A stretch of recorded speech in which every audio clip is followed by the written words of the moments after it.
Olá, seja bem-vindo a mais uma edição do programa Educação em Pauta, e no programa de hoje nós temos aqui no nosso estúdio Alessandro Candeias. Ele é diplomata, professor do Instituto Rio Branco, que é a escola de diplomática no Brasil, e autor de diversos livros sobre a relação Brasil e Argentina, e dentre esses livros veio a Natal nessa semana para lançar o seu mais novo livro, que se chama Híbris, Inteligência Artificial e a Revanche do Inconsciente. Seja bem-vindo ao nosso programa, é bom tê-lo aqui e parabenizar também pelo lançamento de um novo livro. Muito obrigado, Bruno, pela gentileza do convite. Um prazer bater esse papo com você. Professor Alexandre, diplomata, né? Queria fazer uma pergunta sobre essa carreira, né? Para depois a gente chegar nessa publicação. Okay.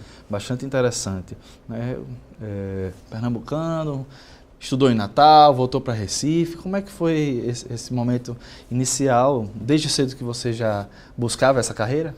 Isso é. Enfim, eu sou um natalense de coração, né? Minha família mora aqui, por parte de mãe, toda é potiguar, mas eu sim nasci no Recife e desde o Recife fiz o exame de ingresso no Instituto Rio Branco e cursei em Brasília. São 2 anos. O Rio Branco é a escola de preparação, né? De formação de diplomatas. Então todo diplomata faz o concurso, passa 1 ou 2 anos, na minha época eram 2 anos de curso completo e em seguida começamos uma carreira 30, 40 anos normalmente, na carreira até o topo da ascensão funcional.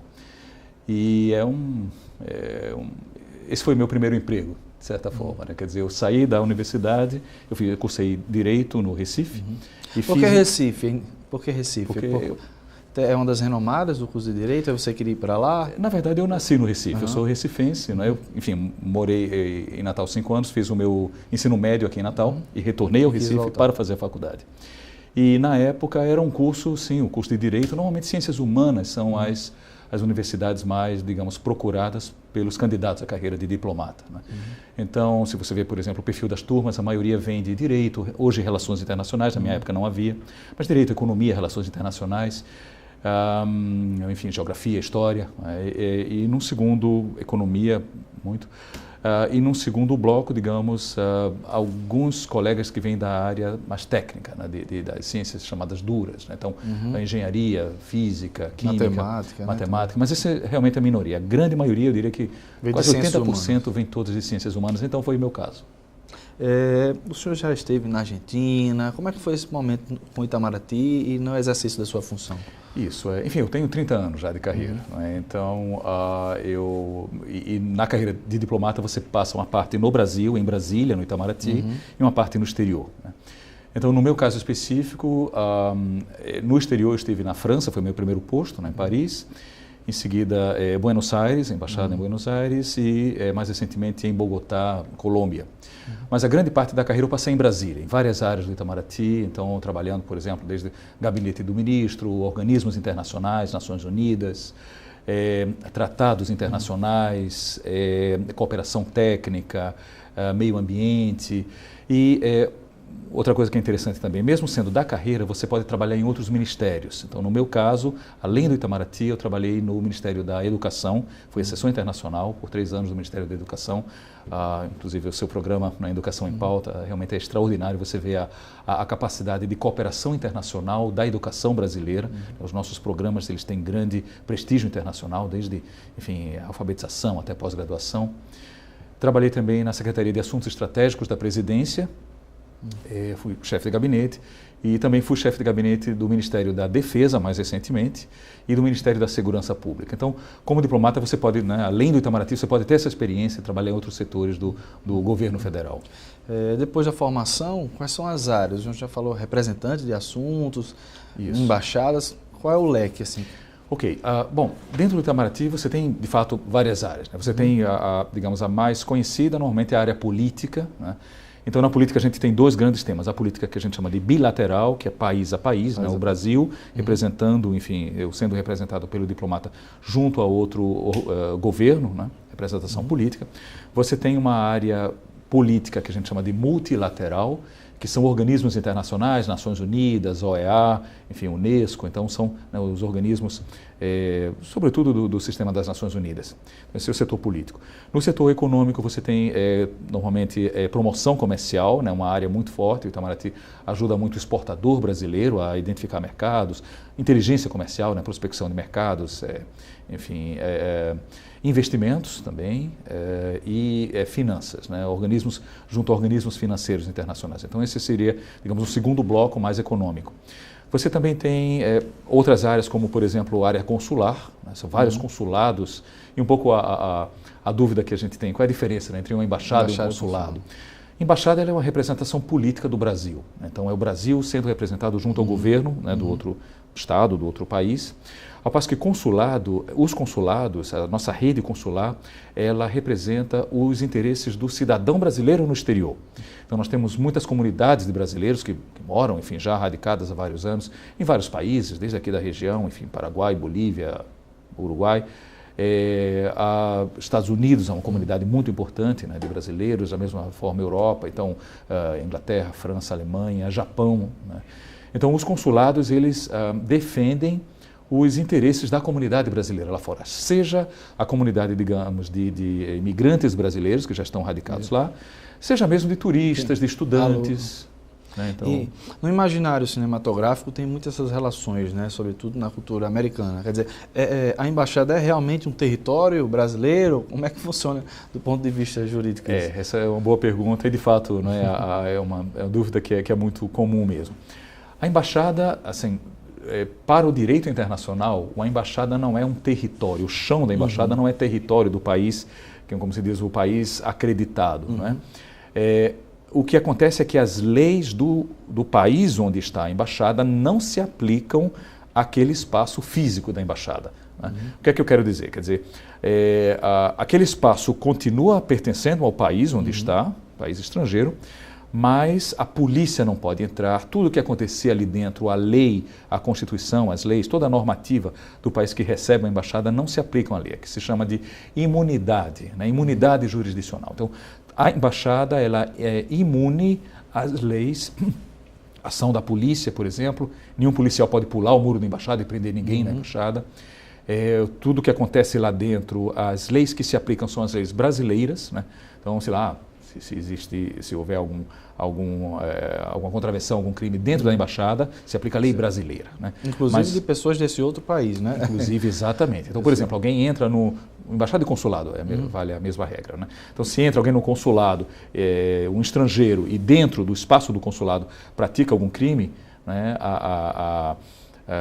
aplica-se a lei brasileira, mas claro que o Brasil, se for, digamos, um cidadão daquele país, aquele que, sei lá, por exemplo, pichou a embaixada, né, o agente de segurança pode prendê-lo e entregar à autoridade local. Né? Então ele seria julgado pela autoridade local.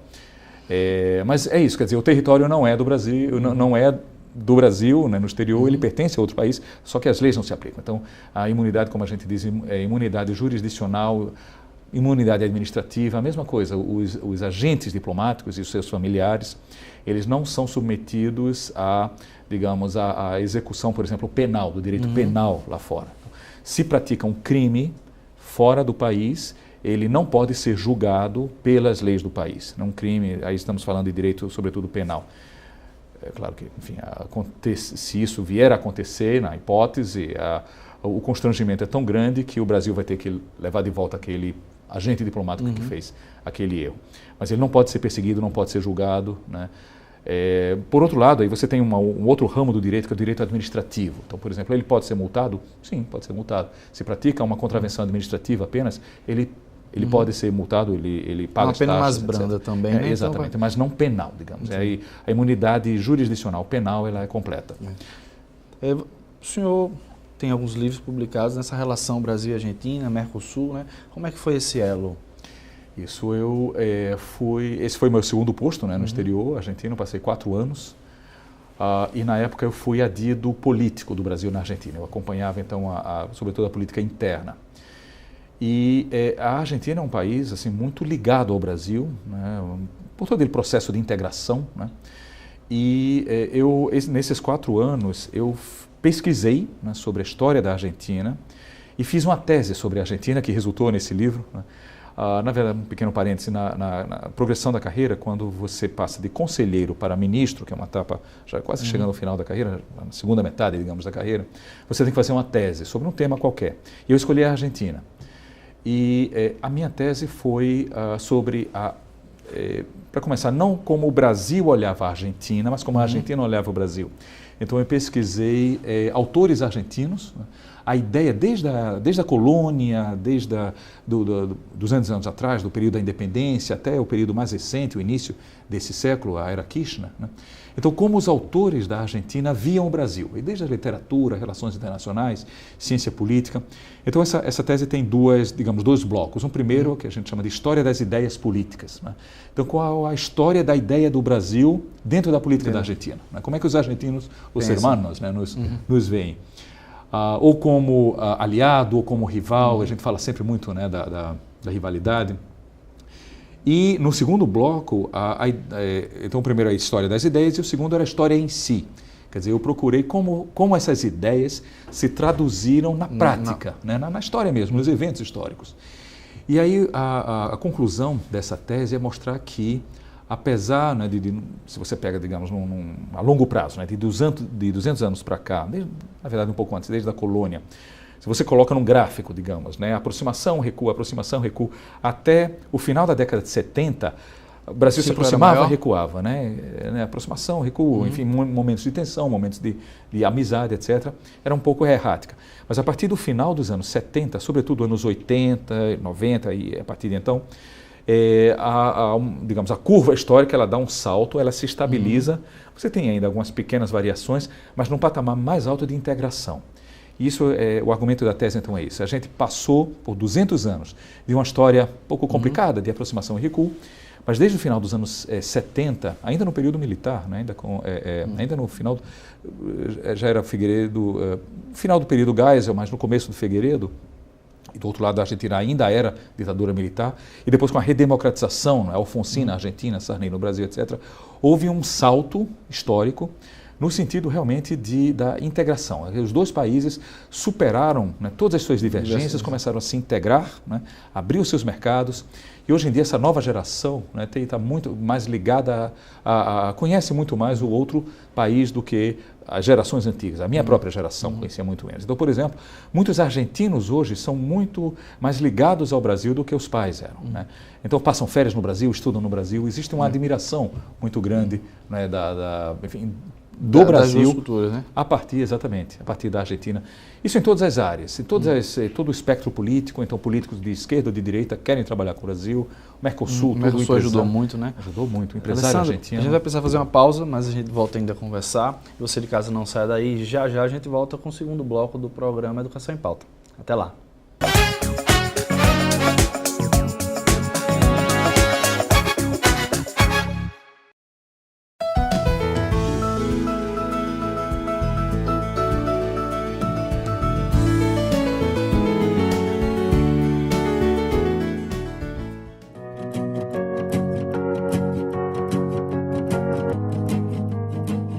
Como será que o meio ambiente vem reagindo à globalização?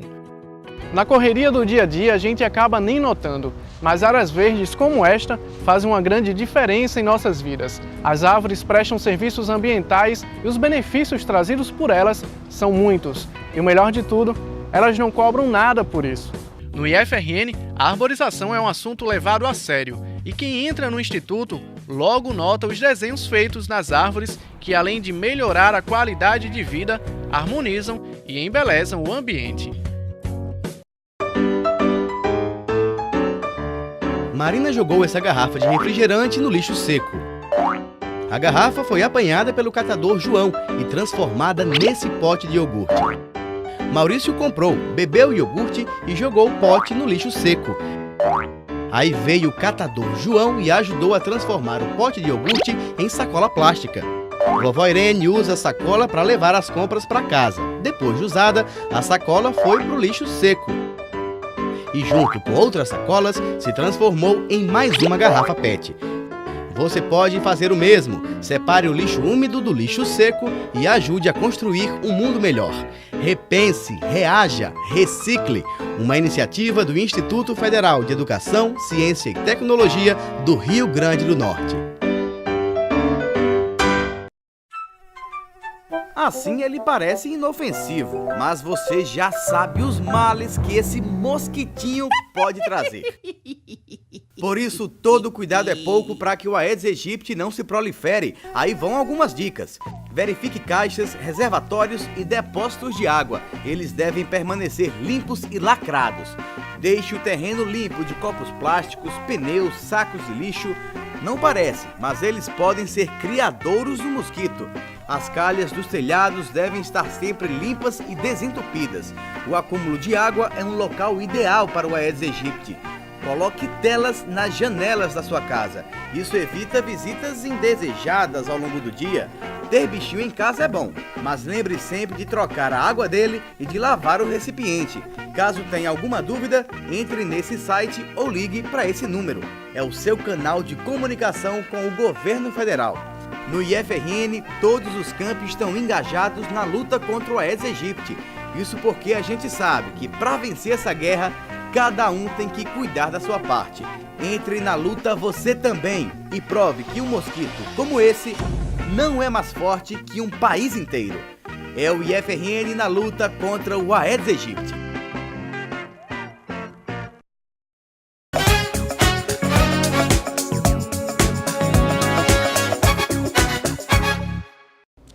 Voltamos no intervalo com o segundo bloco do programa Educação em Pauta e a gente continua a conversar com Alessandro Candeias, ele é diplomata, professor do Instituto Rio Branco e hoje está conosco lançando esse livro, né, Híbris, Inteligência Artificial e a Revanche do Inconsciente. Vamos falar um pouquinho sobre o livro, né, que mostrando para os nossos telespectadores. Fala um pouquinho sobre inteligência artificial, né? Quando é que surgiu a ideia da escrita, ou seja, os primeiros rabiscos ou uma espécie de roteiro da literatura dessa obra? Esse é um livro de ficção científica, não é? E acho que quase como toda criança a gente sonha um pouco com o futuro, né? Então, alguns elementos dessa história já estavam presentes desde antes dos 10 anos, eu diria assim, né? Já nesses tais primeiros rabiscos e desenhos e tal. Então, muita coisa que está nesse livro já tinha sido pensada, né, quando eu era garoto. Mas, digamos, a ideia mais recente, ela começou, e o mais recente não é tão recente assim, há 20 anos atrás, quando o computador Deep Blue da IBM venceu o Kasparov no xadrez, né? Em 97, 98 isso aconteceu. E aí os computadores vão nos ultrapassar, né? A inteligência artificial, né, vai ultrapassar o cérebro humano. E mais recentemente, agora, né, 2017, aquele jogo chinês Go, né, a Google, fez com que, montou um programa que venceu os campeões de Go, né? E a gente nota que a inteligência artificial está muito presente em tudo, no Waze, né, no Google, todos os aplicativos, no cinema. Às vezes até na internet das coisas, né, os objetos em casa hoje em dia. Exatamente, na música. Então, quer dizer, você começa notando que há um diálogo entre você e o sistema operacional, né? O sistema operacional começa conhecendo você. O que você consome, por onde você anda, e cada vez mais, quando os sistemas operacionais entram, por exemplo, nas redes sociais, eles veem o que você gosta, o que você não gosta, seu tom, às vezes até o tom de voz, né? Já há programas hoje que identificam quando você está com raiva, quando você está triste, quando você está empolgado. As máquinas são muito inteligentes, elas vão ser cada vez mais inteligentes, né? Os algoritmos, né, que são as modelizações matemáticas, os algoritmos vão perceber cada vez mais o padrão de comportamento humano. E os computadores, eles vão cada vez mais se autoprogramar. A programação hoje em dia é quase mais artesanal, né, o programador, mas cada vez mais em algumas áreas a inteligência artificial vai entrar também na autoprogramação, né? E se você mistura isso com computação quântica, né? Ou com as nanotecnologia, redes... né? Exatamente, nanotecnologia, as redes neurais, quer dizer, hoje os grandes programadores de computador usam, digamos, se inspiram nos nossos neurônios, no nosso cérebro, como funcionam as redes de neurônios, as redes neurais. Eles fazem os computadores replicando, né? Então eles replicam, os computadores cada vez mais avançados, eles replicam o nosso jeito de falar, o nosso jeito de pensar, o nosso comportamento. E a inteligência, da mesma forma que hoje a energia está em todo lugar, você não tem nenhum ambiente que não tenha energia, e cada vez mais um ambiente que não tenha Wi-Fi, né, não esteja conectado, cada vez mais os ambientes, as salas vão ter inteligência artificial, né, que vão entender o que você quer, o que você está pensando, né, suas ondas cerebrais. E aí, se você vai avançando um pouco mais nisso, isso já está escrito, né? Tem um conceito chamado singularidade. O que é singularidade? Quando os computadores superam a capacidade do cérebro biológico, fazem melhor, pensam melhor, percebem melhor, produzem melhor do que o cérebro biológico. Isso já está acontecendo em várias áreas. Por exemplo, na medicina, os diagnósticos, né, a partir de imagens com algoritmos, né, que tudo fazem com mapeamento. Algoritmos, exatamente. Então, a mesma coisa, né, os aviões, né, o sobrevoo, pouso, etc., tudo, computador de bordo já está ali. Então, essa tal singularidade, que quer dizer, quando os computadores são mais performantes do que o nosso cérebro biológico, já está acontecendo em várias áreas. E alguns dizem que ao final da próxima década, final da década de 20, começo da década de 30, isso vai acontecer em todas as áreas. Quer dizer, você vai ter máquinas inteligentes, mais inteligentes do que os homens. E aí, como é que vai ficar a sociedade? E é um pouco a provocação desse livro. O que é híbris? Híbris é quando você passa uma linha vermelha, né? O teatro grego, né? As peças do teatro grego sempre usavam esse conceito. Quando o personagem ali passava uma linha que os deuses já não gostavam mais. E aí eles eram punidos por isso. O argumento do livro é um pouco esse, quer dizer, você olhar o futuro não a partir das ciências duras, não a partir apenas da informática, da engenharia, da física. Dos bytes, né? Os bytes, exatamente. Mas olhar a sociedade do futuro a partir das ciências humanas, a partir da antropologia, da psicologia, da sociologia, até mesmo da ciência política. Por que eu digo ciência política? Porque conhecimento é poder. Se as máquinas conhecem cada vez mais, elas vão ter mais poder sobre o homem, né? Como é que vai ficar a relação comando e controle? Hoje, você e seu aplicativo, você está mandando no seu aplicativo.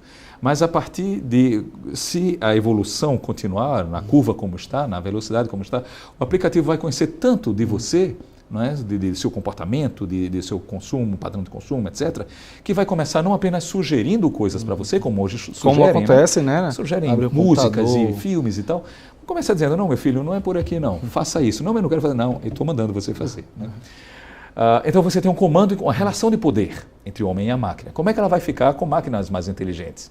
E aí nesse livro, e um pouco pensando a ciência política do futuro, eu imagino uma sociedade com 4 classes sociais. A primeira classe seriam, digamos, a elite da humanidade, com homens e mulheres híbridos com máquinas. Como assim híbrido com máquina? Bom, você e o seu aplicativo, o seu smartphone, seu computador... Até peças do corpo humano mesmo? Aí é que está, exatamente.